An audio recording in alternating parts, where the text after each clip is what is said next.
हमारे शास्त्रों में 4 आश्रम, ब्रह्मचार्य आश्रम, गृहस्थ आश्रम, वानप्रस्थ आश्रम, संन्यास आश्रम। तो इसमें से जो 3 आश्रम हैं, जो ब्रह्मचार्य आश्रम है, वानप्रस्थ आश्रम है और संन्यास आश्रम है, ये तीनों आश्रम जो है गृहस्थ आश्रम से चलते हैं। कैसे? ना तो जो ब्रह्मचारी आश्रम है, ब्रह्मचारी कमाने तो नहीं जाएगा, वो तो अपना पढ़ेगा और अपनी तपस्या करेगा। ये 2 कार्य गुरुजनों की आज्ञा में रह करके वेदों का अध्ययन अध्यापन करेगा, ये हो गया। और दूसरा हो गया जो वानप्रस्थ आश्रम है। जब व्यक्ति गृहस्थ से छूट जाता है और कहीं वानप्रस्थ जैसे जंगल में जाकर के रहता है, तो वहां भी अपनी तपस्या करता है। और जो संन्यास आश्रम है, तो उसने तो सब, सन्यासी ने तो सब कुछ त्याग दिया। जब सब कुछ त्याग दिया तो पेट तो सबको लगा ही है, तो खाने के लिए सब चाहिए।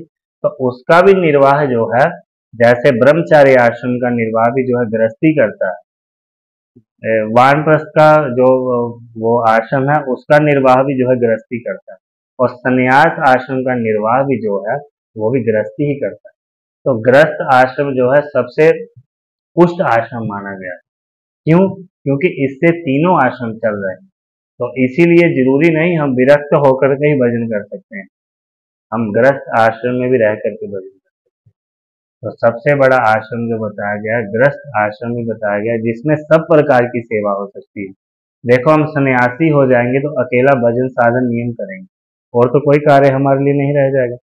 पर अगर हम गृहस्थी हैं तो गृहस्थ में रहकर गृहस्थ का तो कार्य करेंगे ही, और अन्य भी जो साधु संत इत्यादि जो हमारे आसपास में, जो हमारी दृष्टि में सेवाएं दिखती हैं, हम अपने जीवन का जैसे क्या मेहनत करके जो कमाई करेंगे उसका जो दशमांश हिस्सा होगा, या जिस प्रकार से भी इन आश्रमों की सेवा करेंगे, उससे क्या होगा, आपका भजन भी हो गया, आपकी सेवा भी हो गई, तो आपका गृहस्थ आश्रम भी सार्थक हो गया, तीनों चीजें हो गई। पर अगर आप सन्यासी हो जाते तो उसमें से एक ही कार्य आप कर पाते, अकेला भजन। तो इसीलिए जो है हमारे यहाँ गृहस्थ आश्रम तो सबसे श्रेष्ठ आश्रम बताया।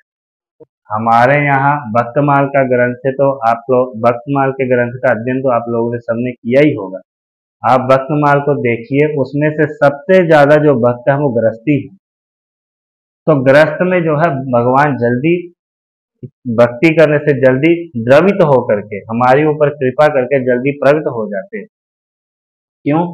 क्योंकि उनको पता है कि गृहस्थ आश्रम में जो व्यक्ति लगा है, जो मेरी सेवा भी कर रहा है, मेरी पूजा भी कर रहा है, मेरा भजन भी कर रहा है, उसका तप जो है सन्यासी से भी ज्यादा उसका तप है। तो इसलिए गृहस्थ आश्रम तो सबसे श्रेष्ठ आश्रम है। अपने परिवार का भी चलाता है, अपने बच्चों का पालन पोषण भी करता है, अपने माता पिता की भी सेवा करता है, और सन्यास की सेवा भी करता है, ब्रह्मचारी की सेवा भी करता है, और वानप्रस्थ की सेवा भी करता है।